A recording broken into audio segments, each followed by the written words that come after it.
Assalamualaikum 10th class. Today we will study the Arrhenius concept of acids and bases. First of all, let's talk about the history of the Arrhenius concept. Arrhenius concept was proposed by the Arrhenius in 1787. According to Arrhenius concept, acid is a substance which can dissociate in aqueous solution to give the H positive or hydrogen ions.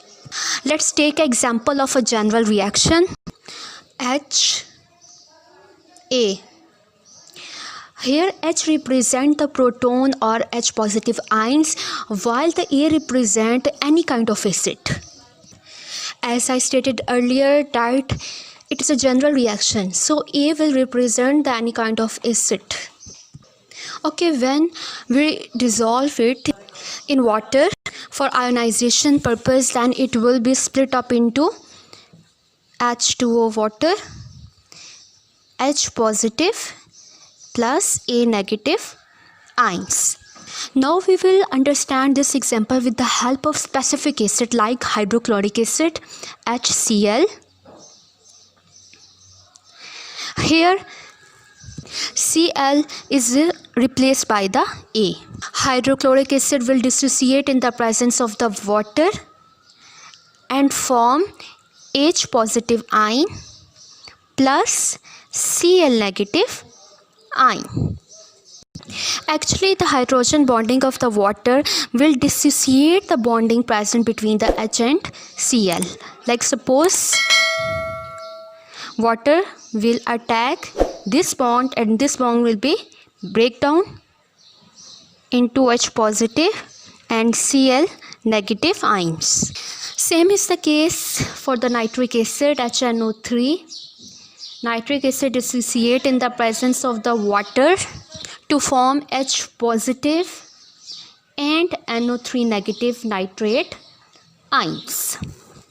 Once again, we will recall the definition of acid according to Arrhenius concept, which is acid is a substance which dissociate in aqueous solution to give H positive ions. Now let's learn about the Arrhenius concept of bases. According to the Arrhenius, base is a substance which dissociates in aqueous solution to give the hydroxide ions. We will also take the example of a general reaction, BOH. Here B represent any kind of the base. In the presence of the water, it will dissociate out in the B positive plus OH negative ions.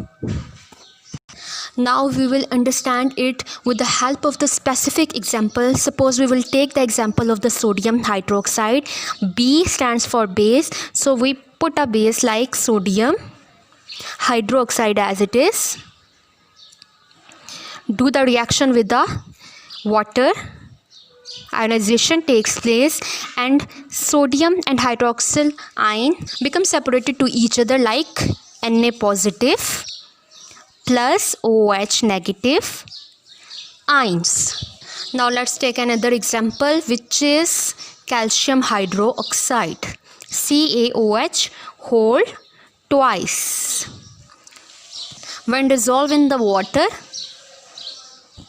it will dissociate into Ca2 positive plus 2 hydroxyl ions. So the question is, from where this 2 positive ion has come?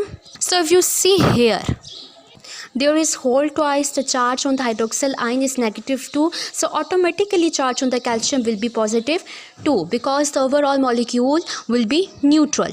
So Ca2 positive and 2 hydroxyl ion.